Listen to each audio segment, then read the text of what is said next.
Item ಯಾವುದೇ ಇರಲಿ try ಮಾಡಿ ಆಚಿ ಚಿಕನ್ ಮಸಾಲಾ. ಆಚಿ ಚಿಕನ್ ಮಸಾಲಾ.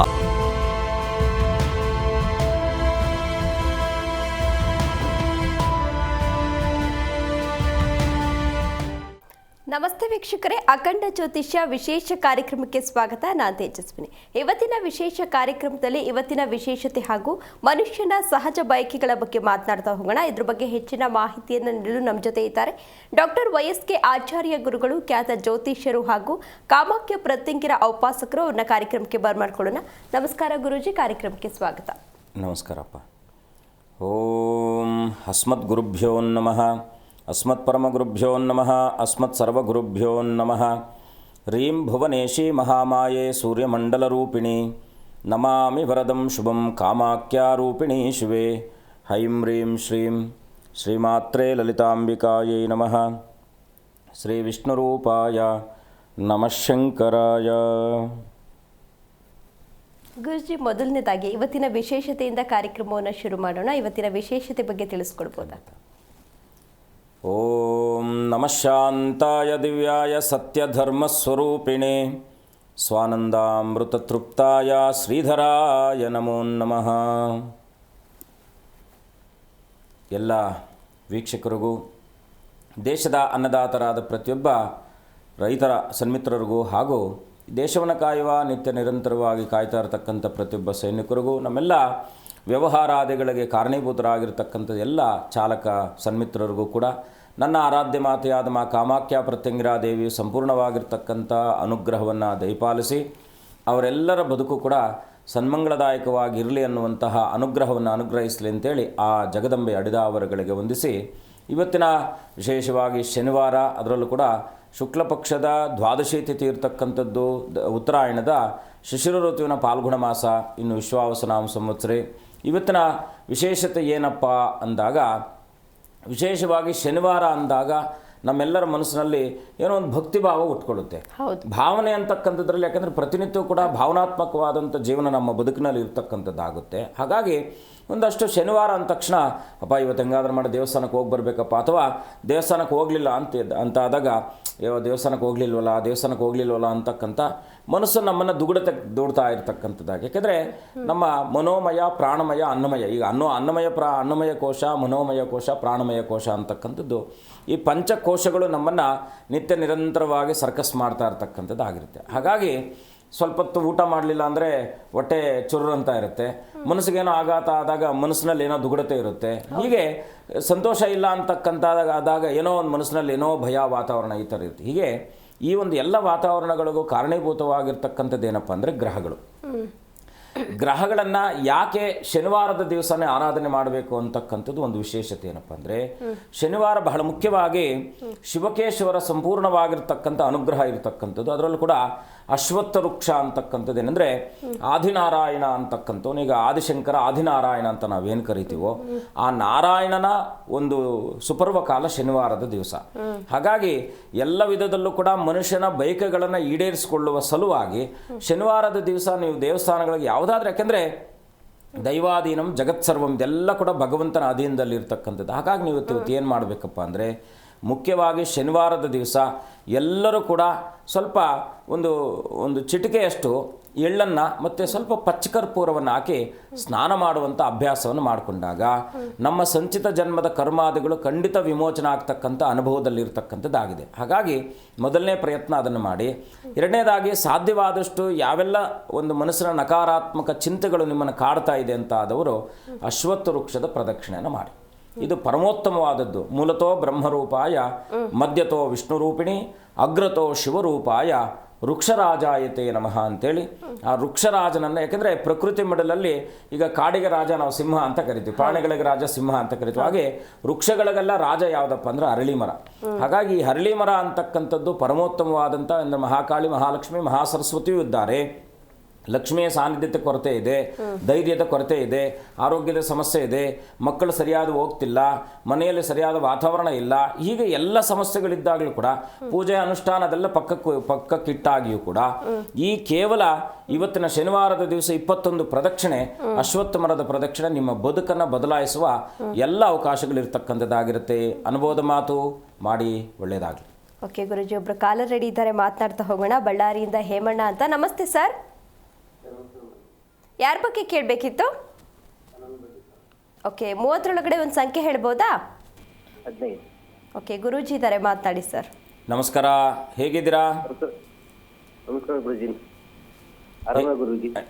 ಆರಾಮಿದ್ದೀನಿ. ಸ್ವಲ್ಪ ಜೋರಾಗಿ ಮಾತಾಡಿ ಸರ್. ತಾಯಿ ಒಳ್ಳೇದು ಮಾಡಲಿ. ಏನು ನಿಮ್ಮ ಸಮಸ್ಯೆ? ಏನು ಗುರುಜಿ, ಏನು ಆಗ್ತಾ ಇಲ್ಲ, ಕೆಲಸನ ಆಗ್ತಾ ಇಲ್ಲ, ಸುಮ್ಮನೆ ಒಂಥರ. ಮನೆ ದೇವರು ಯಾರು? ನಮ್ಮ ಮನೆ ದೇವ್ರು ಮೈಲಾಲಿಂಗೇಶ್. ಮೈಲಾರಲಿಂಗೇಶ್ವರನಾ? ಹ್ಞೂ. ಒಂದು ಕೆಲಸ ಮಾಡಿ, ಮೈಲಾರಲಿಂಗೇಶ್ವರನ ಎಷ್ಟು ದಿವಸ ಆಯ್ತು ಹೋಗಿ ದೇವಸ್ಥಾನಕ್ಕೆ ಹೋಗಿ? ಈಗ ಮೊನ್ನೆ ಹೋಗಿದ್ದು ಸರ್, ಈಗ ಜಾತ್ರೆ ಮುಗಿತ್ರಿ. ಜಾತ್ರೆಗೆ ಹೋಗಿದ್ರಾ? ಹಾಂ. ನಿಮ್ಗೆ ಅನುಕೂಲ ಇದ್ದರೆ 29 kg ಅಕ್ಕಿ, ಎಷ್ಟು ಹೇಳಿ, ಹಾಂ. ಅದನ್ನು ಪಾಟ್ ಬೇಕಾದರೂ ಮಾಡ್ಕೊಳ್ಬೋದು, ಏನು ತೊಂದರೆ ಇಲ್ಲ. 29 kg ಅಕ್ಕಿನ ತೊಗೊಂಡೋಗಿ ಅನನ್ಯವಾಗಿ ಶನಿವಾರದ ದಿವಸ ಮೈಲಾರಲಿಂಗೇಶ್ವರನ ಸನ್ನಿಧಾನದಲ್ಲಿ ಒಂದೇ ಸರಿ ಕೊಟ್ಟರೂ ಪರವಾಗಿಲ್ಲ, ಅಥವಾ ಒಂದು 3 ತಿಂಗಳಲ್ಲಿ ಇದನ್ನು ಒಂದು ಡಿವೈಡ್ ಮಾಡ್ಕೊಳ್ಳಿ, 29 kg ಬರೋ ಥರ ಡಿವೈಡ್ ಮಾಡ್ಕೊಳ್ಳಿ. ತಗೊಂಡೋಗಿ ಅನನ್ಯವಾಗಿ 3 ಒಂದು ತಿಂಗಳುಗಳ ಕಾಲ ಶನಿವಾರದ ದಿವಸ ತಗೊಂಡೋಗಿ ನಿಮ್ಮ ಮೈಲಾರಲಿಂಗೇಶ್ವರನ ಸನ್ನಿಧಾನದಲ್ಲಿ ಕೊಟ್ಟು ಅನನ್ಯವಾಗಿ ಪ್ರಾರ್ಥನೆ ಮಾಡಿ. ಎರಡನೇದಾಗಿ ಏನಪ್ಪ ಅಂದರೆ, ಪ್ರತಿನಿತ್ಯವೂ ಕೂಡ 48 ದಿನಗಳ ಕಾಲ ಈ ಅಜ್ವಿನ್ ಅಂತ ಬರುತ್ತೆ, ಗೊತ್ತಲ್ವಾ? ಯಾವ್ದು? ಅಜ್ವಿನ್ ಅಂತ ಅಂಗಡಿಗಳಲ್ಲಿ ಸಿಗುತ್ತೆ. ಅಜ್ಜವನ್? ಅಜ್ವನ್ ಅಂತ. ಅದನ್ನು ನಿತ್ಯ 48 ದಿನಗಳ ಕಾಲ ನಿತ್ಯ ಸ್ನಾನಕ್ಕೆ ಹಾಕಿ ಸ್ನಾನ ಮಾಡಿ. ಈ ಮಾಡೋದ್ರಿಂದ ನಿಮ್ಮ ಎಲ್ಲ ಮಾನಸಿಕ ದುಗುಡತೆ ದೂರ ಆಗುತ್ತೆ, ಮನಸ್ಸಿನಲ್ಲಿರ್ತಕ್ಕಂಥ ಅಪೇಕ್ಷೆಗಳು ನೆರವೇರ್ತಕ್ಕಂಥದ್ದಾಗಿರುತ್ತೆ. ಮಾಡಿ, ಒಳ್ಳೆಯದಾಗಲಿ. ಓಕೆ ಗುರೂಜಿ, ಮನುಷ್ಯನಿಗೆ ಸಹಜವಾಗಿ ಬಯಕೆಗಳು ಇದ್ದೇ ಇರುತ್ತೆ. ಮನುಷ್ಯನ ಸಹಜ ಬಯಕೆಗಳು ಯಾವ್ಯಾವು? ಕಾಮನ್ ಆಗಿ ನಾವು ಸಹಜವಾಗಿ ಏನಪ್ಪ ಆಲೋಚನೆ ಮಾಡ್ತೀವಿ ಅಂದರೆ, ಈಗ ಪಾಪ ಯಾರೋ ಕಾಲ್ ಮಾಡಿದ್ರು, ಏನೋ ಎಲ್ಲ ಕೆಲಸ ಕಾರ್ಯಗಳು ಸುಸೂತ್ರವಾಗಿ ನೆರವೇರ್ತಾ ಇಲ್ಲ ಅಂತಕ್ಕಂಥದ್ದು. ಮುಖ್ಯ ಏನಪ್ಪ ಅಂದರೆ, ಮನುಷ್ಯನಿಗೆ ಬೈಕೆಗಳು ಸಹಜವಾಗಿರ್ತಕ್ಕಂಥದ್ದು. ಒಬ್ಬ ಚೆನ್ನಾಗಿ ಓದಿದಂಥವನಿಗೆ ಅಥವಾ ಓದಿರ್ತಕ್ಕಂಥವನಿಗೆ ಒಂದು ಬೈಕೆ ಒಳ್ಳೆ ಕೆಲಸ ಸಿಗಬೇಕಪ್ಪ, ಒಳ್ಳೆ ಕಂಪ್ನಿಯಲ್ಲಿ ಕೆಲಸ ಸಿಗಬೇಕಂತಕ್ಕಂಥದ್ದು ಇರುತ್ತೆ. ಒಬ್ಬ ಒಳ್ಳೆ ಹುಡುಗಿ ಮದುವೆ ಆಗಬೇಕು ಅಂದ್ಕೊಂಡಿರುತ್ತೆ, ಹುಡುಗಿಗೆ ಒಳ್ಳೆ ಹುಡುಗ ಬೇಕು, ಮದುವೆ ಆಗಬೇಕು ಅಂದ್ಕೊಂಡು. ಹೀಗೆ ಬಯಕೆಗಳು ಅಂತಕ್ಕಂಥದ್ದು ಸಹಜವಾದ ಬಯಕೆಗಳಲ್ಲಿ ನಮ್ಮ ಬಯಕೆಗಳಿಗೆ ಇರ್ತಕ್ಕಂಥ ಪೂರಕ ಪ್ರೇರಣಾ ಶಕ್ತಿಗಳು ಯಾವಪ್ಪ ಅಂದರೆ ಮುಖ್ಯವಾಗಿ ಗುರು ಮತ್ತು ಶನಿ. ಓಕೆ, ಗುರೂಜಿ ಅದ್ರ ಬಗ್ಗೆ ಮಾತಾಡೋಣ. ಮತ್ತೊಬ್ರು ಕಾಲರ್ ರೆಡಿ ಇದ್ದಾರೆ, ಮಾತನಾಡ್ತಾ ಹೋಗೋಣ. ನಮಸ್ತೆ ಸರ್. ನಮಸ್ತೆ ಮೇಡಮ್. ಎಲ್ಲಿಂದ ಕರೆ ಮಾಡಿದ್ದೀರಾ? ತಮ್ಮ ಹೆಸರೇನು? ಅದೇ ಚಿಕ್ಕಬಳ್ಳಾಪುರದಿಂದ ಮೇಡಮ್. ಓಕೆ, ತಮ್ಮ ಹೆಸರು? ನಾಗರಾಜ್ ಅಂತ ಮೇಡಮ್. ಓಕೆ, ಯಾರ ಬಗ್ಗೆ ಕೇಳಬೇಕಿತ್ತು ಸರ್? ನಮ್ಮ ಮಗನ ಬಗ್ಗೆ ಕೇಳಬೇಕಾಗಿತ್ತು ಮೇಡಮ್. ಓಕೆ, 30 ಒಂದು ಸಂಖ್ಯೆ ಹೇಳ್ತೀರಾ? 27 ಮೇಡಮ್. ಓಕೆ, ಗುರೂಜಿ ಇದ್ದಾರೆ, ಮಾತನಾಡಿ ಸರ್. ನಮಸ್ಕಾರ, ಹೇಗಿದ್ದೀರಾ? ಹಾಂ ಸರ್, ಚೆನ್ನಾಗಿದ್ದೀವಿ ಸರ್. ಹೇಳಿ, ಏನು ನಿಮ್ಮ ಪ್ರಶ್ನೆ? ತಾಯಿ ಒಳ್ಳೇದು ಮಾಡಲಿ. ಸರ್, ನಮ್ಮ ಮಗನಿಗೆ ಸುಮಾರು ಒಂದು 10 ವರ್ಷದಿಂದ ತೋರಿಸಿದ್ವಿ ಹಾಸ್ಪಿಟ್ಲಲ್ಲಿ, ಯಾವುದೋ ಒಂದು ಇಶ್ಯೂ ಸಾಲ್ವೇ ಆಗ್ತಾ ಇಲ್ಲ ಸರ್. ಇದು ನೀವು ಸೂಚನೆ ಮಾಡಿರೋ ಸಂಖ್ಯೆಗೆ ಅನುಸಾರವಾಗಿ ಸ್ವಲ್ಪ ಗುರುವಿನ ಶಾಪ ಅಂತಕ್ಕಂಥದ್ದು ತೋರಿಸ್ತಾ ಇದೆ. ಯಾವುದಾದ್ರೂ ಗುರುಗಳ ಸನ್ನಿಧಾನಕ್ಕೆ ಗದ್ದಿಗೆಗೆ ನಡ್ಕೊಂಡ ಇರ್ತಕ್ಕಂಥದ್ದು ಇತ್ತ ನಿಮ್ಮದು? ಇಲ್ಲ ಸರ್, ಆ ಥರದ್ದೇನು ಇಲ್ಲ. ನಿಮ್ಮ ಪೂರ್ವಜರು? ಅವ್ರದ್ದು ಗೊತ್ತಿಲ್ಲ ಸರ್. ಆದರೆ ಸಂಪೂರ್ಣವಾಗಿರ್ತಕ್ಕಂಥ ಗುರುಶಾಪ ಅಂತಕ್ಕಂಥದ್ದು ತೋರಿಸ್ತಾ ಇದೆ. ಗುರುವಿನ ಶಾಪ ಇದ್ದಾಗ ನೀವೇನು ಮಾಡಬೇಕಪ್ಪ ಅಂದರೆ, ಯಾವುದಾದ್ರೂ ಪುಣ್ಯಕ್ಷೇತ್ರಗಳಿಗೆ, ರಾಮೇಶ್ವರ ಅಥವಾ ಸಮುದ್ರ ಸ್ನಾನದಲ್ಲಿ, ಸಮುದ್ರದಲ್ಲಿ ನೀವು ಸಮುದ್ರಲಿಂಗ ಅಂದರೆ ನಾವು ಮಣ್ಣಿನ ಲಿಂಗವನ್ನು ಮಾಡಿ ಆ ಲಿಂಗಕ್ಕೆ ಅಭಿಷೇಕಾದಿಗಳನ್ನು ಮಾಡಿಸಿ ಸಂಚಿತ ಜನ್ಮದ ಕರ್ಮಾದಿಗಳನ್ನು ನಿವೃತ್ತಿ ಮಾಡುವ ಸಲುವಾಗಿ ಗೋಕರ್ಣ ಅಥವಾ ಒಂದು ರಾಮೇಶ್ವರಂ ಅಂತಕ್ಕಂಥ ಸನ್ನಿಧಾನದಲ್ಲಿ ಈ ಮೋಕ್ಷ ಕ್ಷೇತ್ರಗಳಲ್ಲಿ ನಿಮಗಿರ್ತಕ್ಕಂಥ ಬಾಧೆನ ನಿವೃತ್ತಿ ಮಾಡುವ ಸಲುವಾಗಿ ಕುಟುಂಬದವರು ಎಲ್ಲರ ಒಟ್ಟಿಗೆ ಹೋಗಿ ಅನನ್ಯವಾಗಿ ಮರಳಿನಲ್ಲಿ ಲಿಂಗವನ್ನು ಮಾಡಿ ಲಿಂಗಾರಾಧನೆಯನ್ನು ಮಾಡಿ ಶಿವನನ್ನು ಅನನ್ಯವಾಗಿ ಪ್ರಾರ್ಥನೆ ಮಾಡಿ. ಜೊತೆಗೆ ನಿಮ್ಮ ಮನೆಯಲ್ಲಿ ನಿಮಗೆ ಅನುಕೂಲ ಇದ್ದಾಗ ಒಂದು 11 ಜನ ಪುರೋಹಿತರನ್ನು ಕರೆದು ಒಂದೊಮ್ಮೆ ಮನೆಯಲ್ಲಿ ಯಾವುದಾದ್ರೂ ದ್ವಾದಶಿ ತಿಥಿಯಲ್ಲಿ ವಿಶೇಷವಾಗಿ ಏಕವಾರ ದಶ ರುದ್ರಾಭಿಷೇಕವನ್ನು ಮಾಡಿಸಿ ಅನನ್ಯವಾಗಿ ಪ್ರಾರ್ಥನೆ ಮಾಡಿ, ಖಂಡಿತ ಒಳ್ಳೆಯದಾಗುತ್ತೆ. ಓಕೆ, ಧನ್ಯವಾದ ಸರ್ ಕರೆ ಮಾಡಿದ್ದಕ್ಕಾಗಿ. ಈಗ ಮತ್ತೊಬ್ಬರು ಕಾಲರ್ ರೆಡಿ ಇದ್ದಾರೆ, ವೀರೇಶ್ ಅಂತ. ನಮಸ್ತೆ ಸರ್. ಹಲೋ, ನಮಸ್ತೆ. ಯಾರ ಬಗ್ಗೆ ಕೇಳಬೇಕಿತ್ತು ಸರ್? ನನ್ನ ಬಗ್ಗೆ ಕೇಳಬೇಕಿತ್ತು ಮೇಡಮ್. ಓಕೆ, 30 ಒಂದು ಸಂಖ್ಯೆ ಹೇಳಿ ಸರ್. 30ರಲ್ಲಿ ಒಳಗಡೆ ಒಂದು ಸಂಖ್ಯೆ. 30ರಲ್ಲಿ ಒಂದು ಸಂಖ್ಯೆ 26 ಮೇಡಮ್. ಓಕೆ, ಗುರೂಜಿ ಇದ್ದಾರೆ, ಮಾತನಾಡಿ ಸರ್. ನಮಸ್ಕಾರ, ಹೇಗಿದ್ದೀರಾ? ಆರಾಮಿದ್ದೀವಿ ಗುರುಗಳೇ. ಸ್ವಲ್ಪ ಕಷ್ಟ ಭಾಳ ಆಗಿದೆ, ಹೋಟ್ಲ್ ವ್ಯಾಪಾರ ಕಟ್ಟಾಗಿದೆ, ಹಂಗಾಗಿ ದುಡಿಮೆದಂಗೆ ಆಗ್ಬಿಟ್ಟಿದೆ. ತಾಯಿ ಒಳ್ಳೇದು ಮಾಡ್ತಾರೆ, ಚಿಂತೆ ಮಾಡುವ ಅಗತ್ಯ. ಏನು ಹೋಟ್ಲ್ ಮಾಡ್ತೀರಾ? ವೆಜ್ಜಾ ನಾನ್ ವೆಜ್ಜಾ? ತಿಂಡಿ ಹೋಟ್ಲು ಮಾಡ್ತೀವಿ ಸರ್, ಗಾಡಿ ಹೋಟ್ಲು. ಹಾಂ, ಗಾಡಿ ಹೋಟ್ಲು. ನೀವೊಂದು ಕೆಲಸ ಮಾಡಿ, ನೀವು ಪ್ರತಿ ಗುರುವಾರ ಒಂದು 2 ವೀಳ್ಯದೆಲೆ ತಗೊಳ್ಳಿ. ಓಕೆ, 2 ವೀಳ್ಯದೆಲೆ ತಗೊಂಡು ಸ್ವಲ್ಪ ಬೆಲ್ಲ ಮತ್ತು ಉರಿಗಡಲೆ ಬರುತ್ತಲ್ವಾ, ಉರಿಗಡಲೆಯನ್ನು ವೀಳ್ಯದೆಲೆಯಲ್ಲಿ ಇಟ್ಟು ಒಂದು ಕರ್ಪೂರ ಹಚ್ಚಿಟ್ಟು ವ್ಯಾಪಾರವನ್ನು ಪ್ರಾರಂಭ ಮಾಡ್ತಾವ್ರಿ. ಹೋಗಿ ಪ್ರತಿ ಗುರುವಾರ ಇದನ್ನು ಮಾಡಿ. ವೀಳ್ಯದೆಲೆ, ಉರಿಗಡಲೆ, ಬೆಲ್ಲ ಮಿಶ್ರಣ ಮಾಡಿ ನಿಮ್ಮ 2 ಚಕ್ರಗಳ ಬದಿಯಲ್ಲಿ ಆ ಕಡೆ ಈ ಕಡೆ ಬರುವಂಥ ಇವರು ಕಸ್ಟಮರ್ಸ್ ಬರ್ತಾರಲ್ವಾ, ಅದರ ಆಪೋಸಿಟ್ ವ್ಯಾಪಾರವನ್ನು ಮಾಡುವ ಸಲುವಾಗಿ ಆ ಕಡೆ ಈ ಕಡೆ 2 ಕಡೆ ಇಟ್ಟು ಪ್ರಾರಂಭವನ್ನು ಮಾಡಿ. ಮೊದಲನೇದಾಗಿ ಏನಪ್ಪ ಅಂದರೆ ಅನ್ನಪೂರ್ಣೇಶ್ವರಿಯನ್ನು ಪ್ರಾರ್ಥನೆ ಮಾಡಿ. ನಿಮಗೆ ಅನುಕೂಲ ಇದ್ದಾಗ ಯಾವಾಗಾದರೂ ಹೊರನಾಡು ಅನ್ನಪೂರ್ಣೇಶ್ವರಿ ಸನ್ನಿಧಾನಕ್ಕೆ ಹೋಗಿ ನಿಮ್ಮ ಶಕ್ತಿಯಾನುಸಾರದಲ್ಲಿರ್ತಕ್ಕಂಥ ಪೂಜೆಯನ್ನು ಮಾಡಿಸ್ಕೊಂಡು ಬನ್ನಿ, ಖಂಡಿತ ಒಳ್ಳೆಯದಾಗುತ್ತೆ. ಓಕೆ, ಧನ್ಯವಾದ ಸರ್ ಕರೆ ಮಾಡಿದ್ದಕ್ಕಾಗಿ. ಗುರೂಜಿ, ನೀವಾಗಲೇ ಮನುಷ್ಯನ ಸಹಜ ಬಯಕೆ ಬಗ್ಗೆ ಹೇಳ್ತಾ ಇದ್ರಿ, ತಿಳಿಸ್ಕೊಡು. ಬಯಕೆಗಳನ್ನು ಪೂರೈಸಿಕೊಳ್ಳಲಿಕ್ಕೆ ಬೇಕಾಗಿರ್ತಕ್ಕಂಥದ್ದು ಗುರುವಿನ ಸದೃಢವಾದಂಥ ಅನುಗ್ರಹ. ಬಯಕೆಗಳನ್ನು ಸುದೀರ್ಘವಾಗಿ, ಏಕೆಂದರೆ ಸುದೀರ್ಘ ಅಂತಕ್ಕಂಥ ಸುದೀರ್ಘವಾಗಿ ನಾವು ಅನುಗ್ರಹವನ್ನು ಪಡ್ಕೊಂಡಿದ್ದಾಗ ಅದಕ್ಕೆ ಬೇಕಾಗಿರ್ತಕ್ಕಂಥದ್ದು ಶನಿಯ ಪ್ರಭಾವ. ಶನಿ ಮತ್ತು ಗುರುಗಳ ಪ್ರಭಾವ ಜಾತಕದಲ್ಲಿ ಸಂಪೂರ್ಣವಾಗಿ ಅನುಗ್ರಹಿತವಾಗಿದ್ದಾಗ ಇವರ ಬದುಕು ಅಂದ್ಕೊಂಡಿದ್ದೆಲ್ಲ ನಡೀತಾ ಇರುತ್ತೆ. ಈ 2 ಗ್ರಹಗಳಲ್ಲಿ ಯಾರಾದರೂ ಒಬ್ಬರು ಬ್ಯಾಲೆನ್ಸಿಂಗ್ ಕಡಿಮೆ ಆದರೆ ಸ್ವಲ್ಪ ಬ್ಯಾಲೆನ್ಸಿಂಗ್ ಕಡಿಮೆ ಆಗುತ್ತೆ. 2 ಗ್ರಹಗಳೇನಾದರೂ ಅಸ್ತರಾಗಿದ್ದಾರೆ ಅಥವಾ ಶಕ್ತಿಹೀನರಾಗಿದ್ದಾಗ ಬದುಕಿನ ಉದ್ದಕ್ಕೂ ಕೂಡ ನಾವೀಗ ಹೇಳ್ತಾ ಇರತಕ್ಕಂಥ ವಿಚಾರದಲ್ಲಿ ಅವ್ರ ಕಷ್ಟವನ್ನು ಪಡ್ತಾ ಇರತಕ್ಕಂಥವ್ರು ಆಗ್ತಾರೆ. ಅದರಲ್ಲೂ ಕೂಡ ಮುಖ್ಯವಾಗಿ ಏನಪ್ಪ ಅಂದರೆ ಈ 8 ವಿಧವಾಗಿ ನಾವು ಅಷ್ಟಸಿದ್ಧಿಗಳು ಅಂತ ಏನು ಕರಿತೀವೋ ಅಷ್ಟ ಕಷ್ಟಗಳು ಅಂತಕ್ಕಂಥದ್ದು ಇದೆ. ಇದು ಏನಂದರೆ ಮನುಷ್ಯನಿಗೆ ದಶಾನುಕೂಲದಲ್ಲೂ ಕೂಡ ಒಂದು ಅನುಕೂಲಕರವಾಗಿರ್ತಕ್ಕಂಥ ವಾತಾವರಣ ಇರಬೇಕು. ಈಗ ಮಂಗಳ ಮಹಾದಶೆ ಅಂತ ಕರಿತೀವಿ. ಮಂಗಳ ಅಂದರೆ ಗ್ರಹ ಅಲ್ಲ, ಮಂಗಳ ಅಂದರೆ ಒಳ್ಳೆಯದು ಅಂತಕ್ಕಂಥದ್ದು. ಅದಾದ ನಂತರದಲ್ಲಿ ಪಿಂಗಳ ಮಹಾದಶೆ ಅಂತಕ್ಕಂಥದ್ದು, ಮಂಗಳ, ಪಿಂಗಳ, ಧನ್ಯ, ಬ್ರಾಹ್ಮರಿ ಅಂತಕ್ಕಂಥದ್ದು. ಈ 4 ದಶೆಗಳು ಉಳಿದಿರ್ತಕ್ಕಂಥದ್ದು ಭದ್ರಿಕಾ, ಉಲ್ಕ ಮತ್ತು ಸಿದ್ಧ ಮತ್ತು ಸಂಕಟ ಅಂತಕ್ಕಂಥದ್ದು. ಈ 4 ದಶೆಗಳು ಮನುಷ್ಯನಿಗೆ ಆದಿಯಲ್ಲಿ 4 ದಶೆಗಳು, ಅಂತ್ಯದಲ್ಲಿ 4 ದಶೆಗಳು ಅವನನ್ನು ಬಂಧನದಲ್ಲಿ ಇಟ್ಟಿರ್ತಕ್ಕಂಥದ್ದಾಗಿರುತ್ತೆ. ಇದರಲ್ಲಿ 4 ಶುಭಪ್ರದವಾಗಿರ್ತಕ್ಕಂಥದ್ದು. ಮಂಗಳ ಅಂದರೆ ಒಳ್ಳೆಯದು ಅಂತಕ್ಕಂಥದ್ದು. ಎರಡನೇದಾಗಿ ಧನ್ಯ. ಈಗ ಮಂಗಳ ದಶೆಯಲ್ಲಿ ಅವನು ಅನ್ಕೊಂಡೇ ಇರ್ತಕ್ಕಂಥದ್ದೆಲ್ಲ ನಡೀತಾ ಇರ್ತಕ್ಕಂಥದ್ದಾಗಿರುತ್ತೆ. ಧನ್ಯ ದಶೆ, ಅಪ್ಪ ನಾನು ಅಚೀವ್ ಮಾಡಿದೆ ಅಂತಕ್ಕಂಥದ್ದು ಧನ್ಯ ದಶೆಯಲ್ಲಿ ಇರ್ತಕ್ಕಂಥದ್ದು. ಮತ್ತು ಭದ್ರಿಕಾ ದಶೆ ಅಂತಕ್ಕಂಥದ್ದು. ಈ ಭದ್ರಿಕಾ ದಶೆ ಅಂತಕ್ಕಂಥದ್ದು ಏನಪ್ಪ ಅಂದರೆ ಸುಭದ್ರವಾದ ಜೀವನವನ್ನು ರೂಪಿಸ್ಕೊಳ್ತಕ್ಕಂಥದ್ದು. ಒಂದೀಗ ಮನೆ ಕಟ್ಟಬೇಕು ಅಂತಕ್ಕಂಥ ಎಷ್ಟೋ ಆಸೆಗಳಿರುತ್ತೆ. ಮನೆ ಕಟ್ಕೊಂಡಾಗಪ್ಪ ಮನೆ ಕಟ್ಕೊಂಡೋಪ್ಪ ಅಂತಕ್ಕಂಥ ಒಂದು ಸುಭದ್ರತೆ ಕಾಣ್ತಕ್ಕಂಥದ್ದಾಗಿರುತ್ತೆ. ಅದಾದ ನಂತರದಲ್ಲಿ ಮುಖ್ಯವಾಗಿ ಸಿದ್ಧ ದಶೆ ಅಂತಕ್ಕಂಥದ್ದು. ಮನುಷ್ಯನ ಅಚೀವೆಲ್ಲ ಆದಮೇಲೆ ಮಕ್ಕಳಿಗೆ ಒಳ್ಳೆ ವಿದ್ಯಾಭ್ಯಾಸ, ಒಳ್ಳೆ ಮದುವೆ ಮುಂಜಿ ಎಲ್ಲ ಆದಮೇಲೆ ಅಪ್ಪ ಏನೋ ಹುಟ್ಟಿದ್ದಕ್ಕೆ ಸಾರ್ಥಕ ಆಯ್ತಪ್ಪ ಅಂತೀವಿ. ಹಾಗೆ 4 ದಶೆಗಳು ಅವನನ್ನು ಸನ್ಮಂಗಳದೆಡೆಗೆ ಕರ್ಕೊಂಡು ಹೋದರೆ ಉಳಿದ 4 ದಶೆಗಳು ಅವನನ್ನು ಏನಂದ್ರೆ ಕಷ್ಟಕ್ಕೆ ದೂಡ್ತಕ್ಕಂಥದ್ದಾಗುತ್ತೆ. ಸನ್ಮಂಗಳ ಅಮಂಗಳ ಅಂತಕ್ಕಂಥದ್ದು ಮನುಷ್ಯನ ಬದುಕಿನ ಉದ್ದಕ್ಕೆ ಇರ್ತಕ್ಕಂಥದ್ದು. ಹಾಗಾಗಿ ಮನುಷ್ಯನ ಬಯಕೆಗಳನ್ನು ಈಡೇರಿಸಿಕೊಳ್ಬೇಕಾದ್ರೆ ಮುಖ್ಯವಾಗಿ ಈ ರೀತಿಯಾದ ಅಮಂಗಳ ದಶೆಗಳಿದ್ದಾಗ ಅವನು ಪ್ರಯತ್ನಕಾರಿಯಾದಗಳಲ್ಲೇ ಅವನು ಪ್ರಯತ್ನದಿಂದನೇ ಪಡ್ಕೊಳ್ಬೇಕಾಗಿರ್ತಕ್ಕಂಥದ್ದಾಗಿರುತ್ತೆ. ಹಾಗಾಗಿ ಈಗ ನಾವು ಹಾಸ್ಪಿಟಲಲ್ಲಿ ಅಡ್ಮಿಟ್ ಮಾಡಿದಾಗ ICUಲಿ ಹಾಕಿದ್ರೆ ಏನಾಗುತ್ತೆ, ಅದು ಕೃತಕವಾಗಿರ್ತಕ್ಕಂಥದ್ದು. ಹಾಗೆ ಕೃತಕ ಬದುಕು ಅವ್ರದ್ದಾಗಿರ್ತಕ್ಕಂಥದ್ದಾಗಿರುತ್ತೆ. ಓಕೆ ಗುರೂಜಿ, ಇವತ್ತಿನ ರಾಶಿಗಳ ಫಲಾನುಫಲತೆ ಬಗ್ಗೆ ತಿಳಿಸ್ಕೊಡ್ಬೋದಾ? ಖಂಡಿತ. ಇವತ್ತು ಶನಿವಾರ ಆಗಿರೋದ್ರಿಂದ ಲಕ್ಷ್ಮೀ ವೆಂಕಟರಮಣನ ದರ್ಶನ, ಇನ್ನು ಪುನರ್ವಸು ನಕ್ಷತ್ರ ರಾಮಚಂದ್ರನ ದರ್ಶನ ಆಗಿರೋದ್ರಿಂದ ರಾಮನ ಧ್ಯಾನ, ರಾಮನ ಪ್ರಾರ್ಥನೆ ಇವತ್ತಿನ ದಿವಸ ಶುಭಪ್ರದವಾಗ್ತಕ್ಕಂಥದ್ದಾಗಿರುತ್ತೆ. ಶ್ರೀರಾಮ ರಾಮ ರಾಮೇತಿ ರಮೇ ರಾಮೇ ಮನೋರಮೆ ಸಹಸ್ರನಾಮ ತತ್ತುಲ್ಯಂ ರಾಮನಾಮ ವರಾನನೆ. ರಾಮನಾಮದ ಜಪದಿಂದ ನಿಮ್ಮ ಎಲ್ಲ ಮನೋರಥಗಳು ಕೂಡ ಪೂರ್ಣವಾಗ್ತಕ್ಕಂಥದ್ದಾಗಿರುತ್ತೆ.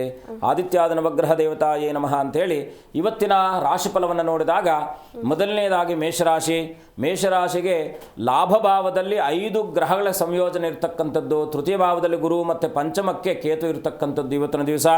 ಅದರಲ್ಲೂ ಕೂಡ ವಿಶೇಷವಾಗಿ ಇವತ್ತಿನ ದಿವಸ ಸ್ವನಕ್ಷತ್ರ ಒಂದು ಸ್ವರಾಶಿಯಲ್ಲಿ ಚಂದ್ರನ ಇರ್ತಕ್ಕಂಥದ್ದು ಅತ್ಯಂತ ಶುಭಪ್ರದವಾಗಿರ್ತಕ್ಕಂಥದ್ದು. ಮೇಷರಾಶಿಯವರು ಇವತ್ತಿನ ದಿವಸ ಧಾರ್ಮಿಕ ಕ್ಷೇತ್ರಗಳ ದರ್ಶನ ಮಾಡ್ತಕ್ಕಂಥದ್ದಾಗಿರುತ್ತೆ. ತಂದೆ ಮತ್ತು ಸೋದರರ ಸಹಕಾರ ಸಿಗ್ತಕ್ಕಂಥದ್ದಾಗಿರುತ್ತೆ. ಪ್ರಯಾಣದಲ್ಲಿ ಲಾಭ ಆಗ್ತಕ್ಕಂಥದ್ದು. ನೌಕಾಪಡೆಯಲ್ಲಿ ಕೆಲಸ ಮಾಡ್ತಾ ಇರತಕ್ಕಂಥವ್ರಿಗೆ ಇವತ್ತಿನ ದಿವಸ ಅತ್ಯಂತ ಮಂಗಳಮಯವಾಗಿರ್ತಕ್ಕಂಥದ್ದಾಗಿರುತ್ತೆ. ಮೇಷರಾಶಿಯವರು ಇವತ್ತಿನ ದಿವಸ ವಿಶೇಷವಾಗಿ ಸುಬ್ರಹ್ಮಣ್ಯ ಆಂಜನೇಯನ ಪ್ರಾರ್ಥನೆ ಇನ್ನಷ್ಟು ಶುಭವಾಗ್ತಕ್ಕಂಥದ್ದಾಗಿರುತ್ತೆ.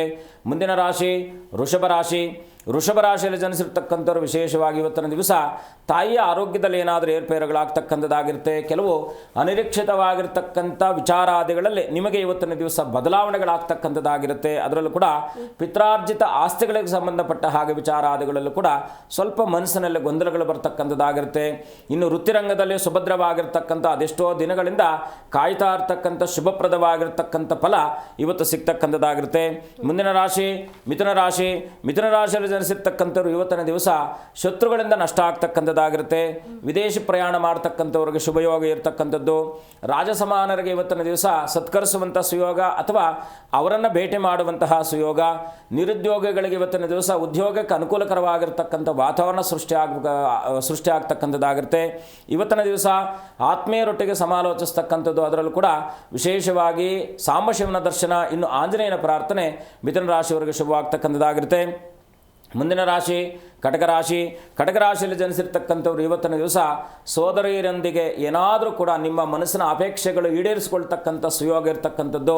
ಬಾಲ್ಯದ ಗೆಳೆಯರು ಸಮಾಗಮನ ಆಗ್ತಕ್ಕಂಥದ್ದು. ಇನ್ನು ಬಂಧುಗಳಿಂದ ಸಹಕಾರ ಸಿಗ್ತಕ್ಕಂಥದ್ದಾಗಿರುತ್ತೆ. ಇವತ್ತಿನ ದಿವಸ ಆಧ್ಯಾತ್ಮಿಕ ಪ್ರಗತಿಯಲ್ಲಿ ಇನ್ನಷ್ಟು ಶುಭವನ್ನು ಕಾಣ್ತಕ್ಕಂಥ ಸುಯೋಗ ಇರತಕ್ಕಂಥದ್ದು. ತಾಯಿಯೊಟ್ಟಿಗೆ ಸಮಯವನ್ನು ವ್ಯಯಿಸಿ ಇವತ್ತಿನ ದಿವಸ ವಿಶೇಷವಾಗಿ ಲಕ್ಷ್ಮೀ ವೆಂಕಟರಮಣನ ದರ್ಶನ ಇನ್ನಷ್ಟು ಶುಭವಾಗ್ತಕ್ಕಂಥದ್ದಾಗುತ್ತೆ. ಓಕೆ ಗುರುಜಿ, ಒಬ್ರು ಕಾಲರ್ ರೆಡಿ ಇದ್ದಾರೆ, ಮಾತನಾಡ್ತಾ ಹೋಗೋಣ. ಹಲೋ, ನಮಸ್ತೆ ಮಾ. ಹಲೋ, ನಮಸ್ತೆ ಅಮ್ಮ. ಯಾರ ಬಗ್ಗೆ ಕೇಳಬೇಕಿತ್ತು? ತಮ್ಮ ಹೆಸರೇನು? ನನ್ನ ಹೆಸರು ಪಾರ್ವತಿ ಅಂತ. ಓಕೆ, ಯಾರ ಬಗ್ಗೆ ಬೀದರ್ ಕಡೆಯಿಂದ ಮಾತಾಡ್ತಾ ಇರೋದು. ಓಕೆ, ಯಾರ ಬಗ್ಗೆ ಕೇಳಬೇಕಿತ್ತು? ನಮ್ಮ ಬಗ್ಗೆನೇ ಕೇಳಬೇಕಾಗಿತ್ತು, ನಮ್ಮ ಮನೆಯವ್ರ ಬಗ್ಗೆ. ಓಕೆ, 30 ಒಳಗಡೆ ಒಂದು ಸಂಖ್ಯೆ ಹೇಳ್ಬೋದಾ? 30 ಒಳಗಡೆ ಹಾಂ, 26. ಓಕೆ, ಗುರೂಜಿ ಇದ್ದಾರೆ, ಮಾತನಾಡಿ ಅಮ್ಮ. ನಮಸ್ಕಾರ ತಾಯಿ, ಹೇಗಿದ್ದೀರಾ ಅಮ್ಮ? ಹೇಗಿದ್ದೀರಾ ಬೋಲ್ತೆ ತಾಯಿ? ನನ್ನ ವಾಯ್ಸ್ ಕೇಳಿಸ್ತಿದ್ಯಾ? ಹಾ, ಕೇಳ್ತಾ ಇದೆ ಗುರುಜಿ. ಏನು ನಿಮ್ಮ ಪ್ರಶ್ನೆ? ಸ್ವಲ್ಪ ನಂಗೆ ಯಾಕೋ ಏನ್ ಮಾಡ್ತಾ ಹೋದ್ರೂ ಒಂದು ಕೆಲಸನೇ ಆಗ್ತಾ ಇಲ್ಲ ಅಮ್ಮ. ಇದು ಸಹಜವಾಗಿ ಇವತ್ತಿಂದ ಇರತಕ್ಕಂಥದ್ದು ಅಲ್ಲಲ್ಲ ತಾಯಿ, ತುಂಬ ದಿನಗಳಿಂದ ಇದೆ ಅಲ್ಲ ಈ ಬಾಧೆ? ಹಾ, ಹೌದು ಸರ್, ಹೌದು. ಮಗುರುಗಳ ಬಾದಿಂದ ಎಲ್ಲಿ ಹೋದ್ರೂ ನಮಗೆ ವಾಸಿ ಆಗ್ತಾನೆ ಇಲ್ಲ. ನೀವೊಂದು ಕೆಲಸ ಮಾಡಿ, ಪ್ರತಿ ಗುರುವಾರ ಯಾವುದಾದ್ರೂ ಈಶ್ವರನ ಸನ್ನಿಧಾನದಲ್ಲಿ ನಿಮ್ಗೆ ಅನುಕೂಲ ಇದ್ದು ಅನುಕೂಲ ಆಗುತ್ತೆ ಅಂತ ಆದಾಗ ಏನಪ್ಪ ಅಂದರೆ ಒಂದು 2 ಎಳ್ನೀರನ್ನು ಮನೆಯಲ್ಲಿಟ್ಟು ಅನನ್ಯವಾಗಿ ಪ್ರಾರ್ಥನೆ ಮಾಡಿಕೊಂಡು ಹಾಲು ಮತ್ತು ಎಳ್ನೀರನ್ನು ಪ್ರತಿ ಗುರುವಾರ ಈಶ್ವರನ ಸನ್ನಿಧಾನಕ್ಕೆ ಕೊಡಿ. ಅಥವಾ ಈಶ್ವರನ ಸನ್ನಿಧಾನ ಇಲ್ಲ ಅಂತ ಆದಾಗ ಏನು ಮಾಡೋದು? ಯಾವುದಾದ್ರೂ ನಿಮ್ಮ ಕ್ಷೇತ್ರದಲ್ಲಿ ಯಾವ ಸನ್ನಿಧಾನ ದೇವಸ್ಥಾನ ಇದೆ? ರಾಚಕೇಶ್ವರ ದೇವಸ್ಥಾನ ಇದೆ. ಮತ್ತು ಅಲ್ಲೇ ಆಯ್ತಲ್ವ, ಅವ್ರಿಗೆ ಕೊಡಿ. ಗುರುವಾರದ ದಿವಸ 13 ದೀಪಗಳನ್ನು ಹಚ್ಚಿಟ್ಟು ಅನನ್ಯವಾಗಿ ಶಿವನಿಗೆ 21 ಪ್ರದಕ್ಷಿಣೆ ಮಾಡಿ ಅನನ್ಯವಾಗಿ ಪ್ರಾರ್ಥನೆ ಮಾಡಿ. ಜೊತೆಗೆ ಗುರುವಾರದ ಸಾಯಂಕಾಲ ಮನೆ ಮುಂದೆ ಅಂದರೆ ದ್ವಾರ, ಅಂದರೆ ನಿಮ್ಮ ಮುಖ್ಯ ದ್ವಾರ ಬರುತ್ತಲ್ವ, ಬಾಗಿಲಲ್ಲಿ 2 ದೀಪ ಹಚ್ಚಿಡಿಮ್ಮ ಸಾಯಂಕಾಲ ಸಮಯದಲ್ಲಿ. ಖಂಡಿತ ಒಳ್ಳೆಯದಾಗುತ್ತೆ, ನಿಮ್ಮ ಎಲ್ಲ ಪ್ರಾರ್ಥನೆ ಕೂಡ ನೆರವೇರುತ್ತೆ. ಒಳ್ಳೆಯದಾಗಲಿ. ಓಕೆ ಗುರುಜಿ, ಇನ್ನುಳಿದ ರಾಶಿಗಳ ಬಗ್ಗೆ ತಿಳಿಸ್ಕೊಡ್ಬೋದಾ? ಮುಂದಿನ ರಾಶಿ ಸಿಂಹರಾಶಿ. ಸಿಂಹರಾಶಿಯಲ್ಲಿ ಇವತ್ತಿನ ದಿವಸ ಸ್ವಲ್ಪ ಅಭಿವೃದ್ಧಿ ಕಾರ್ಯಾದಿಗಳಲ್ಲಿ ಸ್ವಲ್ಪ ನಿಧಾನ ಆಗ್ತಕ್ಕಂಥದ್ದಾಗಿರುತ್ತೆ. ಪ್ರೀತಿ ಪಾತ್ರರೊಟ್ಟಿಗೆ ಏನಾದರೂ ಕಲಹಗಳಾಗ್ತಕ್ಕಂಥದ್ದಾಗಿರುತ್ತೆ. ಸ್ವಲ್ಪ ಅದರೊಟ್ಟಿಗೆ ಮಾನಸಿಕ ಗೊಂದಲಗಳು ನಿಮ್ಮನ್ನು ಕಾಡ್ತಾ ಇರತಕ್ಕಂಥದ್ದು. ಇನ್ನು ಇವತ್ತಿನ ದಿವಸ ಸಿಂಹರಾಶಿಯವರಿಗೆ ಸ್ನೇಹಿತರಿಂದ ಸಹಕಾರ ಸಿಗ್ತಕ್ಕಂಥದ್ದಾಗಿರುತ್ತೆ. ಸ್ವಲ್ಪ ಒರಟು ಮಾತುಗಳನ್ನು ಸಮಾಧಾನದಿಂದ ಮಾತನಾಡ್ತಕ್ಕಂಥ ಒಂದು ಕಲ್ಪವನ್ನು ನೀವು ಇವತ್ತಿನ ದಿವಸ ಕಲ್ಪಿಸಿಕೊಂಡಾಗ ಖಂಡಿತ ಶುಭವಾಗುತ್ತೆ.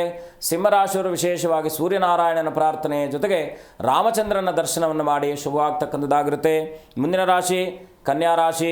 ಕನ್ಯಾ ರಾಶಿಯಲ್ಲಿ ಜನಿಸಿರ್ತಕ್ಕಂಥವ್ರು ಇವತ್ತಿನ ದಿವಸ ಯಾವುದಾದ್ರೂ ವಿಚಾರಾದಿಗಳಲ್ಲಿ ಮೋಸ ಹೋಗ್ತಕ್ಕಂಥ ಸಂದರ್ಭ ಇರುತ್ತೆ. ಸ್ವಲ್ಪ ಎಚ್ಚರವಾಗಿರಿ. ಅರಣ್ಯಾಧಿಕಾರಿಗಳಿಗೆ ಒತ್ತಡ ಇರತಕ್ಕಂಥದ್ದು. ಇನ್ನು ಮುತ್ತುರತ್ನಾದಿಗಳ ವ್ಯಾಪಾರವನ್ನು ಮಾಡ್ತಾ ಇರತಕ್ಕಂಥವ್ರಿಗೂ ಕೂಡ ಸ್ವಲ್ಪ ನಷ್ಟ ಆಗ್ತಕ್ಕಂಥದ್ದಾಗಿರುತ್ತೆ ಇವತ್ತಿನ ದಿವಸ.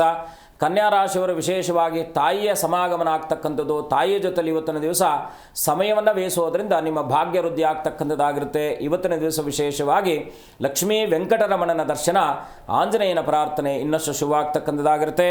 ಮುಂದಿನ ರಾಶಿ ತುಲಾರಾಶಿ.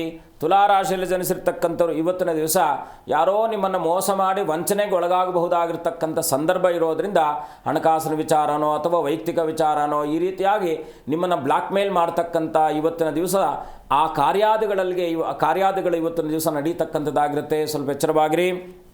ಪ್ರಯಾಣದಲ್ಲಿ ಇವತ್ತಿನ ದಿವಸ ಸ್ವಲ್ಪ ನಷ್ಟ ಆಗ್ತಕ್ಕಂಥದ್ದಾಗಿರುತ್ತೆ. ಇನ್ನು ಸೇವಕರಿಂದ ಸಹಕಾರ ಸಿಗ್ತಕ್ಕಂಥದ್ದು ಜೊತೆಗೆ ನೆರವರಿಯದವರಿಂದ ಏನಾದರೂ ಇವತ್ತಿನ ದಿವಸ ಶುಭಪ್ರದವಾಗಿರ್ತಕ್ಕಂಥ ವಾರ್ತೆ ಕೇಳ್ತಕ್ಕಂಥದ್ದಾಗಿರುತ್ತೆ. ತುಲಾರಾಶಿಯವರು ಇವತ್ತಿನ ದಿವಸ ವಿಶೇಷವಾಗಿ ಲಕ್ಷ್ಮೀ ವೆಂಕಟರಮಣನ ದರ್ಶನ ಅಥವಾ ಆಂಜನೇಯನ ಪ್ರಾರ್ಥನೆ, ಕೃಷ್ಣನ ದರ್ಶನ ಇನ್ನಷ್ಟು ಶುಭವಾಗ್ತಕ್ಕಂಥದ್ದಾಗಿರುತ್ತೆ. ಮುಂದಿನ ರಾಶಿ ವೃಶ್ಚಿಕ ರಾಶಿ. ವೃಶ್ಚಿಕ ರಾಶಿಯಲ್ಲಿ ಜನಿಸಿರ್ತಕ್ಕಂಥವ್ರು ಇವತ್ತಿನಿಂದ ವಿಶೇಷವಾಗಿ ತಂದೆ ಸಮಾನರಾಗಿರ್ತಕ್ಕಂಥವರಿಂದ ಅನುಕೂಲಪ್ರದವಾಗಿರ್ತಕ್ಕಂಥ ವಾತಾವರಣ ಸಿಗ್ತಕ್ಕಂಥದ್ದಾಗಿರುತ್ತೆ. ಇನ್ನು ಸ್ನೇಹಿತರೊಟ್ಟಿಗೆ ಕಾಲವನ್ನು ವ್ಯಯಿಸುವಂತಹ ಸುಯೋಗ, ಕೌಟುಂಬಿಕ ವಿಚಾರಾದಿಗಳಲ್ಲಿ ಮಕ್ಕಳೊಟ್ಟಿಗೆ ಸ್ವಲ್ಪ ಮನಸ್ತಾಪಗಳು ಬರ್ತಕ್ಕಂಥದ್ದಾಗಿರುತ್ತೆ ಅಥವಾ ಮಕ್ಕಳ ವಿಚಾರದಲ್ಲಿ ಚಿಂತೆ ಮಾಡತಕ್ಕಂಥದ್ದಾಗಿರುತ್ತೆ. ಹಾಗಾಗಿ ಇವತ್ತಿನ ದಿವಸ ವಿಶೇಷವಾಗಿ ಪ್ರಾರ್ಥನೆ ಮಾಡಬೇಕಾಗಿರ್ತಕ್ಕಂಥದ್ದು ಆಂಜನೇಯನ ದರ್ಶನ, ಜೊತೆಗೆ ವಿಶೇಷವಾಗಿ ರಾಮಚಂದ್ರನ ಪ್ರಾರ್ಥನೆ ವೃಶ್ಚಿಕ ರಾಶಿಯವರಿಗೆ ಶುಭವಾಗ್ತಕ್ಕಂಥದ್ದಾಗುತ್ತೆ. ಓಕೆ ಗುರೂಜಿ, ಒಬ್ರು ಕಾಲರ್ ರೆಡಿ ಇದ್ದಾರೆ, ದಿವ್ಯಾ ಅಂತ ಮಾತನಾಡಿಸ್ತಾ ಹೋಗೋಣ. ನಮಸ್ತೆ ಮಾ. ನಮಸ್ತೆ ಮೇಡಮ್. ಯಾರ ಬಗ್ಗೆ ಕೇಳಬೇಕಿತ್ತು? ಮೇಡಮ್ ನಮ್ಮ ಬಗ್ಗೆನೇ, ನನ್ಗೆ ಮಕ್ಳ ಬಗ್ಗೆ ಮಾತಾಡ್ಬೇಕಾಗಿತ್ತು ಮೇಡಮ್. 30 ಒಳಗಡೆ ಒಂದು ಸಂಖ್ಯೆ ಹೇಳ್ತೀರಾ? 30 ಮೇಡಮ್? ಒಳಗಡೆ 8 ಮೇಡಮ್. ಓಕೆ, ಗುರೂಜಿ ಇದ್ದಾರೆ, ಮಾತನಾಡಿ. ನಮಸ್ಕಾರ, ಹೇಗಿದ್ದೀರಾ? ನಮಸ್ಕಾರ ಗುರೂಜಿ. ಚೆನ್ನಾಗಿದ್ದೀನಿ ಗುರುಗಳೇ. ತಾಯಿ ಒಳ್ಳೇದು ಮಾಡಲಿ. ಚೆನ್ನಾಗಿದ್ದೀನಿ ಗುರುಗಳೇ. ತಾಯಿ ಒಳ್ಳೇದು ಮಾಡಲಿ. ಏನು ಪ್ರಶ್ನೆ ನಿಮ್ಮದು? ಗುರುಜಿ, ನನ್ ಗಂಡ ನನ್ಗೆ ಹೊಡ್ದು ಕಳ್ಸಿ ನನ್ನ ಮಕ್ಳನ್ನ ದೂರ ಮಾಡ್ಬಿಟ್ಟಿದ್ದಾರೆ ಗುರುಜಿ. ಬೇರೆಯವರಿಂದ 3ನೇ ವ್ಯಕ್ತಿಯಿಂದ ದೂರ ಮಾಡಿ ಇವಾಗ ನೋಟಿಸ್ ಕಳ್ಸಿದ್ದಾರೆ. ಡೈವರ್ಸ್ ಕೊಡ್ತಾರೆ ಅಂತ. ಏನ್ ಮಾಡ್ತಾರೆ ನಿಮ್ಮ ಯಜಮಾನರು? ಅಂಗಡಿ ಇಟ್ಕೊಂಡಿದ್ದಾರೆ ಸರ್. ನೀವೊಂದು ಕೆಲಸ ಮಾಡಿ ನೋಡಿ, ಪ್ರಯತ್ನಕ್ಕೆ ಯಾವತ್ತೂ ಖಂಡಿತ ಫಲ ಸಿಕ್ಕೇ ಸಿಗುತ್ತೆ. ನಂಬಿಕೆ ಇಟ್ಕೊಂಡು ಪ್ರಯತ್ನ ಪಡಿ. ಯಾಕಂದರೆ ಅವ್ರ ಮನಸ್ಸು ಕೂಡ ಪರಿವರ್ತನೆ ಆಗುವ ಎಲ್ಲ ಅವಕಾಶಗಳು ಇರ್ತಕ್ಕಂಥದ್ದಾಗಿರುತ್ತೆ. ಏನು ಮಾಡಬೇಕಪ್ಪ ಅಂದರೆ, ಪ್ರತಿ ಹುಣ್ಣಿಮೆಗೆ ಮನೆಯಲ್ಲಿ ನೀವು ಈ ಕೊಬ್ಬರಿ ಎಣ್ಣೆ ಗೊತ್ತಲ್ವಾ? ಕೊಬ್ಬರಿ ಎಣ್ಣೆ ಮತ್ತು ಶುದ್ಧವಾಗಿರ್ತಕ್ಕಂಥ ಎಳ್ಳೆಣ್ಣೆ, ತುಪ್ಪ, ಕೊಬ್ಬರಿ ಎಣ್ಣೆ, ಎಳ್ಳೆಣ್ಣೆ, ತುಪ್ಪ, ಈ ದೀಪನ ಮನೆಯ ಮಧ್ಯಭಾಗದಲ್ಲಿ ನೀವು ಶನಿವಾರದ ರಾತ್ರಿ ಅಥವಾ ಹುಣ್ಣಿಮೆ ದಿವಸ, ಶನಿವಾರ ಅಥವಾ ಹುಣ್ಣಿಮೆ ದಿವಸ ಈ ದೀಪವನ್ನು ಹಚ್ಚಿಡಿ. ಆಯಿತಾ? ರಾತ್ರಿಯೆಲ್ಲ ಉರಿಲಿ. ನಿಮ್ಮ ಸಂಕಲ್ಪ ಏನಿದೆಯೋ ಆ ಸಂಕಲ್ಪವನ್ನು ಮಾಡಿ ಮನೆಯ ಮಧ್ಯಭಾಗದಲ್ಲಿ, ಹಾಲು ಅಂತ ಏನು ಕರಿತೀವಿ ಅಥವಾ ಮನೆ ಬ್ರಹ್ಮಸ್ಥಾನ ಅಂತ ಕರಿತೀವಿ, ಆ ಬ್ರಹ್ಮಸ್ಥಾನದಲ್ಲಿ ಈ 3 ಎಣ್ಣೆಗಳನ್ನು ಮಿಶ್ರಣವನ್ನು ಮಾಡಿ ಒಂದು ಅಣತೆಯನ್ನು ಹಚ್ಚಿಟ್ಟು ಅನನ್ಯವಾಗಿ ಪ್ರಾರ್ಥನೆ ಮಾಡಿ. ಖಂಡಿತ ನಿಮ್ಮ ಮನಸ್ಸು, ನಿಮ್ಮ ಯಜಮಾನರ ಮನಸ್ಸು ಪರಿವರ್ತನೆ ಆಗುತ್ತೆ. ಸ್ವಲ್ಪ ಕರಿ ಇರುವೆಗಳಿಗೆ ಸಕ್ಕರೆ ಹಾಕಿ, ಆಯಿತಾ? ಈಗ 2 ಕೆಲಸಗಳನ್ನು ಮಾಡಿ ಖಂಡಿತ ಒಳ್ಳೆಯದಾಗುತ್ತೆ. ನೀವು ಗೆದ್ದೇ ಗೆಲ್ತೀರಾ, ನಿಮ್ಗೆ ಅನುಕೂಲ ಆಗುತ್ತೆ. ಯಾವೆಲ್ಲ ಅಡೆತಡೆಗಳಿದ್ದಾವೋ ಅವೆಲ್ಲ ಕಡೆ ದೂರ ಆಗುತ್ತೆ. ಆ ಕಾಲಮಾನಕ್ಕೆ ಏನು ನಡೀಬೇಕೋ ಅದು ನಡೆಯುತ್ತೆ. ಅಮ್ಮನವರನ್ನು ಪ್ರಾರ್ಥನೆ ಮಾಡಿ, ಒಳ್ಳೆಯದಾಗುತ್ತೆ. ಬೇರೆ ಈ ದೇವಸ್ಥಾನದಲ್ಲಿ ಹೋಗಿದ್ವಿ ಗುರುಗಳೇ, ಅಲ್ಲಿ ಯಾರೋ ಒಬ್ರು ಹೇಳಿದ್ರು, ನಿಮ್ಗೆ ಆಗದೇ ಇಲ್ಲ, ಒಂದಾಗದೇ ಇಲ್ಲ, ನಿಮ್ದು ಹಣೆ ಬರೋ ಇಷ್ಟೇನೆ ಅಂತ ಹೇಳಿದ್ರು ದೇವಸ್ಥಾನದಲ್ಲಿ. ನಮ್ಮ ಊರಿಗೆ ಹೋಗಿದ್ದಾಗ ಕೇಳಿ. ನೀವು ಹಾಸ್ಪಿಟ್ಲ್ಗೆ ಹೋದಾಗ ಡಾಕ್ಟರ್ ಹೇಳ್ತಾರೆ, ನೋಡಿ ಅಬ್ಸರ್ವೇಷನ್ ಅಲ್ಲಿ ಇಟ್ಟಿದ್ದೀವಿ, ಸ್ವಲ್ಪ ವೆಯ್ಟ್ ಮಾಡಿ ಅಂತ ಹೇಳ್ತಾರೆ. ಕರೆಕ್ಟ್ ಅಲ್ವಾ? ಹೌದು ಗುರುಗಳು. ಕರೆಕ್ಟ್ ಅಲ್ವಾ? ಅವಾಗ ನಾವು ಏನು ಮಾಡ್ತೀವಿ? ಸಮಾಧಾನದಿಂದ ಇರ್ತೀವ, ಅವ್ರ ಹತ್ರ ಹೋಗಿ ಜಗಳ ಆಡ್ತೀವ? ಇಲ್ಲ, ಸಮಾಧಾನ ಆಗಿರ್ತೀವಿ. ನೋಡಿ, ನಾವು ಅದಕ್ಕೆ ಹೇಳಿದ್ರು, ನಾನೇನು ಹೇಳ್ತೀನಿ, ನಾವು ಯಾರೂ ದೇವರಲ್ಲ. ಜ್ಯೋತಿಷ್ಯ ಅಂತಕ್ಕಂಥದ್ದು ನಿಜವಾಗಿ ಇರ್ತಕ್ಕಂಥದ್ದು ಸತ್ಯವಾದ ಸಂಗತಿ. ಆದರೆ ಅದನ್ನು ಇಟ್ಕೊಂಡು ಈ ರೀತಿಯಾಗಿ ಮನುಷ್ಯನ ಮೇಲೆ ಏನೋ ಪ್ರಭಾವ ಬೀರ್ತಕ್ಕಂಥ ನಕಾರಾತ್ಮಕ ಒಂದು ಮನಸ್ಥಿತಿಯನ್ನು ತರ್ತಕ್ಕಂಥದ್ದು ತುಂಬ ತಪ್ಪಿದು. ಹಾಗಾಗಿ ನೀವು ಮೊದಲನೇದಾಗಿ ಯಾಕಂದರೆ ಮಾಧ್ಯಮದಲ್ಲಿ ಬಂದ ಮಾತ್ರಕ್ಕೆ ನಾವು ಯಾರೂ ದೇವರುಗಳಲ್ಲ. ಅರ್ಥ ಆಯ್ತಾ? ಏನಪ್ಪ ಅಂದರೆ ಅದೊಂದು ಸಂಗತಿಗಳನ್ನು ತಿಳ್ಕೊಂಡಿರ್ತೀವಿ, ಅಮ್ಮನವರ ಆರಾಧನೆ ಮಾಡ್ತಾ ಇರ್ತೀವಿ. ಅದರ ಫಲವಾಗಿ ಏನಾದರೂ ಕೆಲಸ ಕಾರ್ಯಾದಿಗಳು, ಯಾಕೆಂದರೆ ಒಂದು ಗುರು ಅಂತಕ್ಕಂಥವನಿಗೆ ವಿಧಿಯ ವಿರುದ್ಧವಾಗಿ ಹೋಗುವಂಥ ಸಂದರ್ಭಗಳು ಕೂಡ ಬರ್ತಕ್ಕಂಥದ್ದಾಗಿರುತ್ತೆ. ಹಾಗಾಗಿ ಅವನಿಗೆ ಮುಖ್ಯವಾಗಿ ಪ್ರೇರಣಾಶಕ್ತಿ ಆಗಿರಬೇಕಾಗಿರ್ತಕ್ಕಂಥದ್ದೇ ಅನುಷ್ಠಾನ ಬಲ.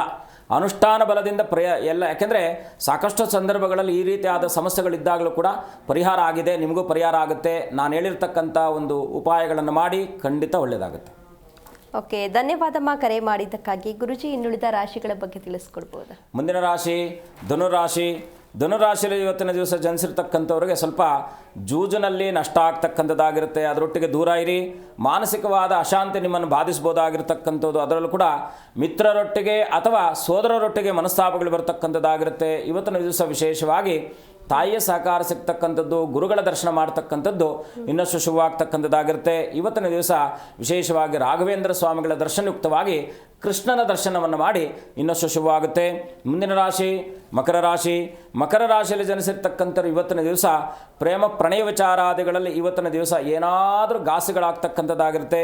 ವಿದೇಶಗಳಲ್ಲಿ ನೆಲೆಸಿರ್ತಕ್ಕಂಥವ್ರಿಗೂ ಕೂಡ ಏನಾದರೂ ವಿಚಾರವಾಗಿ ಇವತ್ತಿನ ದಿವಸ ಮನಸ್ಸಿನ ಮೇಲೆ ಒತ್ತಡ ಇರತಕ್ಕಂಥದ್ದಾಗಿರುತ್ತೆ.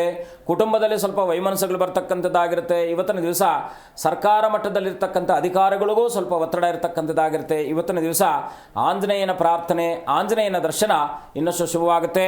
ಮುಂದಿನ ರಾಶಿ ಕುಂಭರಾಶಿ. ಕುಂಭರಾಶಿಯಲ್ಲಿ ಇವತ್ತಿನ ದಿವಸ ಅತ್ಯಂತ ಪರಮೋತ್ತಮವಾಗಿರ್ತಕ್ಕಂಥ ಸಮಯ. 5 ಗ್ರಹಗಳ ಸಂಯೋಜನೆ ಇರತಕ್ಕಂಥದ್ದು. ನೀವು ಅಂದುಕೊಂಡ ಎಲ್ಲ ಕೆಲಸ ಕಾರ್ಯಾದಿಗಳಲ್ಲೂ ಕೂಡ ಸಫಲತೆ ಕಾಣ್ತಕ್ಕಂಥ ಸುಯೋಗ ಇರತಕ್ಕಂಥದ್ದು ಇವತ್ತಿನ ದಿವಸ. ಅದರಲ್ಲೂ ಕೂಡ ವಿಶೇಷವಾಗಿ ಸರ್ಕಾರದಲ್ಲಿ ಏನಾದರೂ ಕೆಲಸ ಆಗಬೇಕಾಗಿರ್ತಕ್ಕಂಥದ್ದಾಗಿ, ಇನ್ನು ಗುತ್ತಿಗೆದಾರರಿಗೂ ಕೂಡ ಶುಭವಾಗ್ತಕ್ಕಂಥದ್ದಾಗಿರುತ್ತೆ. ಮಾಡಿದ ಎಲ್ಲ ಕಾರ್ಯಾದಿಗಳಲ್ಲೂ ಕೂಡ ಸಫಲತೆ ಕಾಣ್ತಕ್ಕಂಥದ್ದಾಗಿರುತ್ತೆ. ಆದರೆ ಶತ್ರುಗಳೊಟ್ಟಿಗೆ ಸ್ವಲ್ಪ ಇವತ್ತಿನ ದಿವಸ ನೀವು ಮನಸ್ತಾಪಗಳು ಬರ್ತಕ್ಕಂಥದ್ದಾಗಿರುತ್ತೆ. ಸ್ವಲ್ಪ ಎಚ್ಚರವಾಗಿರಿ. ಕುಂಭರಾಶಿಯವರು ಇವತ್ತಿನ ದಿವಸ ವಿಶೇಷವಾಗಿ ಸಾಂಬಶಿವನ ದರ್ಶನ, ಆಂಜನೇಯನ ಪ್ರಾರ್ಥನೆ ಶುಭವಾಗ್ತಕ್ಕಂಥದ್ದಾಗಿರುತ್ತೆ. ಮುಂದಿನ ರಾಶಿ ಮೀನರಾಶಿ. ಮೀನರಾಶಿಯಲ್ಲಿ ಜನಿಸಿರ್ತಕ್ಕಂಥವ್ರು ಇವತ್ತಿನ ದಿವಸ ವೈವಾಹಿಕ ಜೀವನದಲ್ಲಿ ವಿಚ್ಛೇದನ ವಿಚಾರಾದಿಗಳಲ್ಲಿ ಜಿಜ್ಞಾಸೆಗಳಿರ್ತಕ್ಕಂಥದ್ದಾಗಿರುತ್ತೆ. ಅದರಲ್ಲೂ ಕೂಡ ಹಣದ ಬಗ್ಗೆ ಸ್ವಲ್ಪ ನಷ್ಟ ಆಗ್ತಕ್ಕಂಥದ್ದಾಗಿರುತ್ತೆ. ಸ್ವಲ್ಪ ಎಚ್ಚರ ವಹಿಸಿ. ವ್ಯಾಪಾರ ಕ್ಷೇತ್ರಾದಿಗಳಲ್ಲಿ ವೃದ್ಧಿ ಆಗ್ತಕ್ಕಂಥದ್ದು, ಸ್ವಲ್ಪ ನಷ್ಟ ಆಗ್ತಕ್ಕಂಥದ್ದು ಎರಡೂ ಇರುತ್ತೆ. ಹಾಗಾಗಿ ಇವತ್ತಿನ ದಿವಸ ಮೀನರಾಶಿಯವರು ಅನನ್ಯವಾಗಿ ಆಂಜನೇಯನ ದರ್ಶನ, ವಿಶೇಷವಾಗಿ ಕುಲದೇವರ ಪ್ರಾರ್ಥನೆ ಇನ್ನಷ್ಟು ಶುಭವಾಗ್ತಕ್ಕಂಥದ್ದಾಗುತ್ತೆ. ಓಕೆ ಗುರೂಜಿ, ಒಬ್ಬರು ಕಾಲರ್ ರೆಡಿ ಇದ್ದಾರೆ, ಮಾತನಾಡ್ತಾ ಹೋಗೋಣ. ಮೈಸೂರಿಂದ ಮಾರುತಿ ಅಂತ. ನಮಸ್ತೆ ಸರ್. ಹಲೋ. ಹಲೋ, ನಮಸ್ತೆ ಮಾ. ನಮಸ್ತೆ ಮೇಡಮ್. ತಮ್ಮ ಹೆಸರು? ಭಾಗ್ಯ ಅಂತ ಮೇಡಮ್. ಓಕೆ, ಎಲ್ಲಿಂದ ಕರೆ ಮಾಡಿದ್ದೀರಾ? ಕಡೂರು. ಓಕೆ, ಯಾರ ಬಗ್ಗೆ ಕೇಳಬೇಕಿತ್ತು? ನಮ್ಮ ಬಗ್ಗೆನೇ ಕೇಳಬೇಕಾಯ್ತು. 30 ಒಂದು ಸಂಖ್ಯೆ ಹೇಳ್ಬೋದಾ? ಹೇಳ್ತೀನಿ ಮೇಡಮ್. ಓಕೆ. 9. ಓಕೆ, ಗುರೂಜಿ ಇದ್ದಾರೆ, ಮಾತನಾಡಿ ಮಾ. ನಮಸ್ಕಾರ ತಾಯಿ, ಹೇಗಿದ್ದೀರಾ? ನಮಸ್ತೆ ಸರ್. ಏನು ನಿಮ್ಮ ಪ್ರಶ್ನೆ? ಸರ್, ನಮ್ಮ ಮಗ ಒಬ್ಬ ಇದ್ದ ಸರ್, ಇಂಜಿನಿಯರಿಂಗ್ ಆಗಿತ್ತು. ಅವನು ಈಗ 3ನೇ ತಿಂಗಳಲ್ಲಿ ನೀರಿಗೆ ಬಿದ್ದು ತೀರ್ಕೊಂಡ ಸರ್.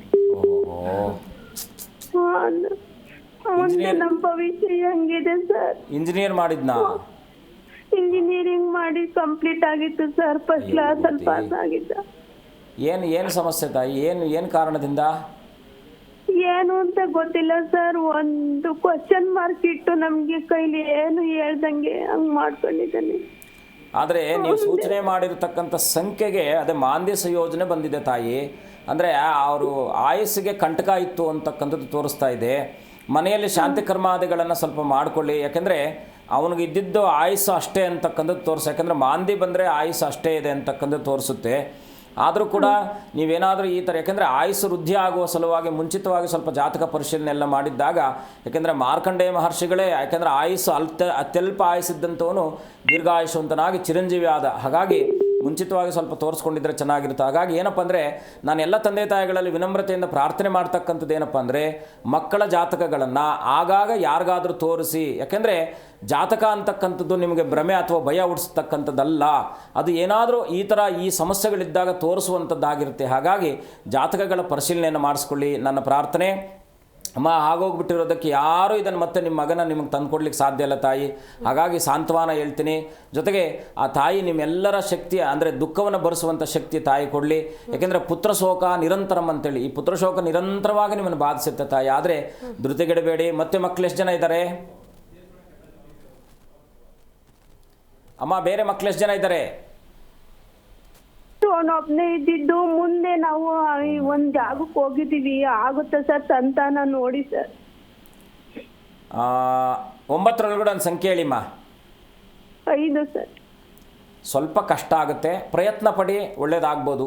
ತಾಯಿ ಅನುಗ್ರಹ ಒಳ್ಳೇದಾಗಲಿ. ಓಕೆ, ಧನ್ಯವಾದಮ್ಮ ಕರೆ ಮಾಡಿದ್ದಕ್ಕಾಗಿ. ಧನ್ಯವಾದ ಗುರೂಜಿ, ಕಾರ್ಯಕ್ರಮದಲ್ಲಿ ಭಾಗ್ಯವಾಗಿ ಹಲವಾರು ವಿಚಾರಗಳ ಬಗ್ಗೆ ತಿಳಿಸ್ಕೊಟ್ಟಿದ್ದಕ್ಕಾಗಿ. ಶುಭಂ ಭೂಯಾತ್. ಲೋಕ ಸಮಸ್ತ ಸುಖಿನೋ ಭವಂತು. ನೋಡಿದ್ರಲ್ಲ ವೀಕ್ಷಕರೇ, ಇದಾಗಿತ್ತು ಇವತ್ತಿನ ವಿಶೇಷ ಕಾರ್ಯಕ್ರಮ. ಮತ್ತಷ್ಟು ವಿಶೇಷ ಕಾರ್ಯಕ್ರಮಗಳಿಗಾಗಿ ನೋಡ್ತಾರೆ ಜೆ ಕನ್ನಡ ನ್ಯೂಸ್.